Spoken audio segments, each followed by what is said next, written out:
राजा परीक्षित कहते हैं सुखदेव जी महाराज से कि मुझे विस्तार से कृष्ण कथा सुनाओ।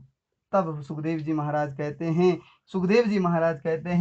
जब जब होई धर्म की हानि, जब जब होई धर्म की हानि, बाढ़ई असुर अधम अभिमानी, जब जब होए धर्म की हानि, बाढ़ई असुर अधम अभिमानी, बाढ़ई असुर अधम अभिमानी।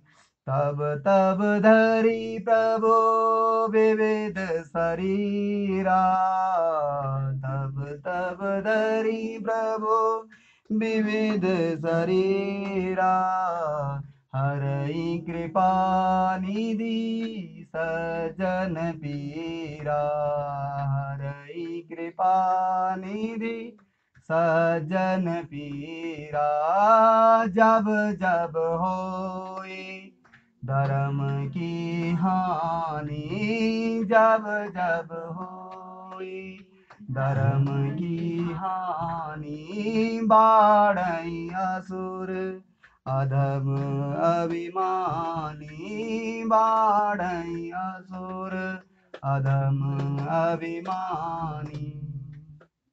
सुखदेव जी महाराज कहते हैं, जब जब धर्म की हानि होती है, अधर्म का बोलबाला बढ़ जाता है, चारों तरफ अत्याचार हो जाता है, गौ ब्राह्मण संत स्त्री पर जब अत्याचार होने प्रारंभ हो जाते हैं, लोग आपस में शत्रुता करने लग जाते हैं, गौ को दुखी करते हैं, ब्राह्मणों को दुखी करते हैं, संतों को दुखी करते हैं, माताओं को दुखी करते हैं। उस जब जब धर्म की हानि होती है, अधर्म का बोलबाला बढ़ जाता है, तब तब भगवान अपने भक्तों की रक्षा करने के लिए, संतों की रक्षा करने के लिए, गौ की रक्षा करने के लिए भगवान अवतार लेते हैं। कहते हैं, एक जब पृथ्वी पर कंस जैसे पापियों ने अत्याचार बढ़ गया था, पृथ्वी बोले अत्याचार, इन दैत्यों का अत्याचार जब इस पृथ्वी पर बढ़ गया था, तो माता पृथ्वी गौ के रूप में भगवान ब्रह्मा जी के पास में गई। ब्रह्मा जी से कहा, भगवान अब मुझे मुझे इन लोकवासियों का जो पाप है मुझसे नहीं सहा जा रहा है, इतना अधर्मी राजा मेरे पृथ्वी के ऊपर हो गए हैं, भगवान मुझसे ये पाप नहीं सहा जा रहे हैं। माता पृथ्वी गौ के रूप में जाकर ब्रह्मा जी से कहती है, तब ब्रह्मा जी कहते हैं, देवी बोले वसुदेव गृहे साक्षात् भगवान पुरुष पर, जनिष्यते यत् प्रियार्थम संभवन्तु सुर स्त्रियः। भगवान ब्रह्मा जी कहते हैं, देवी आप जाओ पृथ्वी में। देवी भगवान अवतार लेने वाले हैं, कहाँ? वसुदेव गृहे साक्षात, वसुदेव के यहाँ, नंद बाबा वसुदेव के यहाँ, वसुदेव और देवकी के यहाँ भगवान अवतार लेने वाले हैं, आप पृथ्वी में जाओ। और समस्त देवी देवताओं से कहा कि आप जाकर मथुरा वृंदावन आदि जो भूमि है उसमें जाकर आप लोग बस जाओ, क्योंकि भगवान साक्षात नारायण अवतार लेने वाले हैं। इधर कहते हैं कि उग्रसेन जी महाराज, मथुरा के राजा हैं उग्रसेन जी महाराज के पुत्र हैं कंस। अब कंस इतना अत्याचारी राजा था, अनेक लोगों को इधर उधर कष्ट पहुंचाता, दुख देता। अब एक दिन इसने सोचा कि सब लोग मुझसे दुखी हैं, सब लोग मेरे से बैर रखते हैं। इसने ये विचार किया कि मैं कोई ऐसा अच्छा काम कर दूं जिससे लोग सब मेरे से प्रसन्न हो जाएं, ऐसा काम कर दूं। तो इसने क्या किया, इसकी चचेरी बहन, इस कंस की चचेरी बहन देवकी, इसने देखा मेरी बहन विवाह योग्य हो गई है, और अपनी चचेरी बहन जो इसकी चाचा की जो पुत्री थी, उसको इसने देखा कि मेरी चचेरी बहन विवाह योग्य हो गई है, मैं ऐसा करता हूँ अपने मित्र वसुदेव से इसका विवाह करवा देता हूँ, और वसुदेव से मैं विवाह करवाऊंगा तो लोग मुझे कहेंगे कि कितना सुंदर है भाई, इसने अपनी बहन का विवाह करवाया। अब इसने अपने मित्र वसुदेव से विवाह फिक्स किया, और विवाह करके बोले वसुदेव बरात लेकर जब इसके यहाँ आए, विवाह संपन्न हुआ, और संपन्न होते ही इसने अपनी बहन को खूब दान दहेज दिया, भाई जितना हो सका इसने दिया। कहते हैं इसने 400 हाथी, 1500 घोड़े, 1800 रथ और 200 दासियां अपनी बहन को दान में दी, सेवा करने के लिए 200 दासियां भी दी, 400 हाथी दिए, घोड़े दिए, सब कुछ इसने अपनी बहन को दान में दिया। अब कंस हमेशा क्या करता था, दूसरों को कष्ट पहुंचाता था, संतों को, गौ को, ब्राह्मण को, सबको कष्ट पहुंचाता था। लेकिन आज एक पुण्य का काम कर रहा है, कौन सा? अपनी बहन का विवाह करवा रहा है।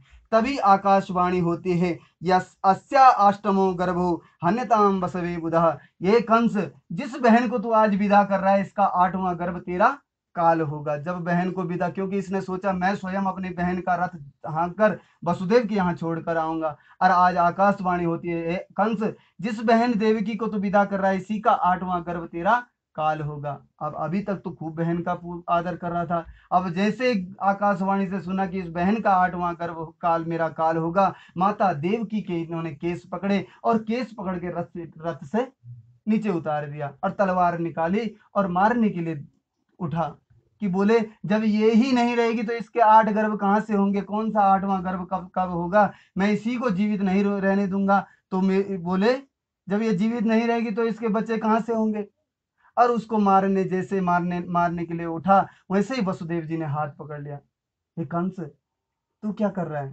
बोले मैं इसको मार रहा हूँ, अभी सुना नहीं आकाशवाणी ने कहा 8वां गर्भ मेरा काल होगा। बोले तेरा वैर तो इसके 8वें गर्भ से है, तू इसे क्यों मार रहा है? इसको समझाया, बहुत समझाया। उसके बाद इससे कहा कि जो इस देवकी के गर्भ से जो भी बालक होंगे मैं लाकर तुझे दे दूंगा। वसुदेव हमेशा सत्य बोलते हैं, इसलिए वसुदेव की बात को ये मान गया। और इसने क्या किया, वसुदेव और देवकी को वहां से सीधा कारागार में डाल दिया। बोले मेरे यहाँ रहो, और मेरे यहाँ रहो, जब तुम्हारा बालक होगा मुझे ला कर देना। जब तक 8 बालक तुम्हारे होंगे तब तक तुम्हें यहीं कारागार में रहना पड़ेगा। और उनको कारागार में डाल दिया। अपने पिता उग्रसेन को बंदी बनाया और उनको भी कारागार में डाला और अपने आप राजा बन गया। अब राजा बन गया तो अब प्रजा में पूरा जिधर देखो उधर हाहाकार, सब लोगों को दुखी करता कंस। अब राजा बन गया, अब तक तो राजकुमार था। अब जब राजा बन गया तो इसने पूरा अत्याचार करना प्रारंभ कर दिया। इधर कहते हैं वसुदेव और देवकी की पहली संतान उत्पन्न हुई, उसका नाम रखा कीर्तिमान। नाम रखा और लाकर सीधे कंस के पास में ले गए। अब कंस के पास में जब उस बालक को ले गए तो कंस ने देखा कि भाई वसुदेव तो बड़ा सत्य बोलता है, और पहला ही बालक हुआ, नाम रख दिया कीर्तिमान और ला के कंस के पास रखा। कंस को थोड़ा दया आ गई। अब कंस को दया आई और कंस ने कहा कि बोले इस बालक को आप ले जाओ, मेरा वैर तो केवल 8वें वाले से है, तुम मुझे पहले वाले से कोई वैर नहीं है। और बालक को लौटा दिया।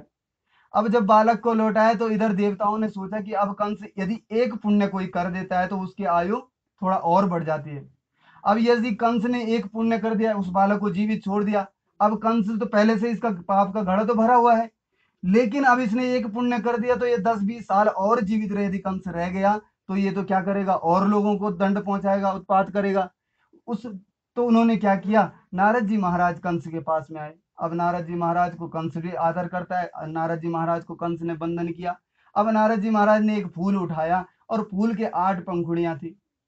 अब नारद जी महाराज ने उसको कहा ये बताओ कंस, इसमें 8वें में पहला, इस फूल में पंखुड़ी में पहला कौन है और 8वां कौन है, बता। अब इतना कह के नारद जी तो चले गए। कंस सोचने लगा कि ये चीज क्यों बताई इन्होंने। अब सोचने लगा कि देवकी के 8 बालक होने हैं। अब 8 में पहला कौन सा है, पता नहीं, पहला वाला ये 8वां निकल जाए। यदि पीछे से गिनो तो पहला वाला 8वां पहुंच जाएगा। बीच से गिनो, कहीं से भी गिन लो, कहीं से भी कोई भी 8वां हो सकता है। अब ये विचार करने लगा कि कौन सा 8वां हो जाए, क्या होने लग जाए। अब इसने क्या किया, तुरंत उस बालक को मंगाया और बालक को जैसे ही वसुदेव से बालक छीना और एक शिला पर पटका, उसका अंत कर दिया। अब यहाँ पर भगवान ने इसलिए इसके मन में थोड़ा सा ये डाला कि यदि ये और 10-20 साल और जीवित रह गया तो ये और पाप करेगा। इसलिए इसके बाद दूसरा बालक हुआ, तीसरा हुआ, चौथा हुआ, एक एक करके सबको शिला में पटक कर मारने लगा। कहते हैं जैसे 7वां गर्भ माता देवकी का हुआ, इधर भगवान ने योग माया को बुलाया और जो 7वां जो गर्भ 7वें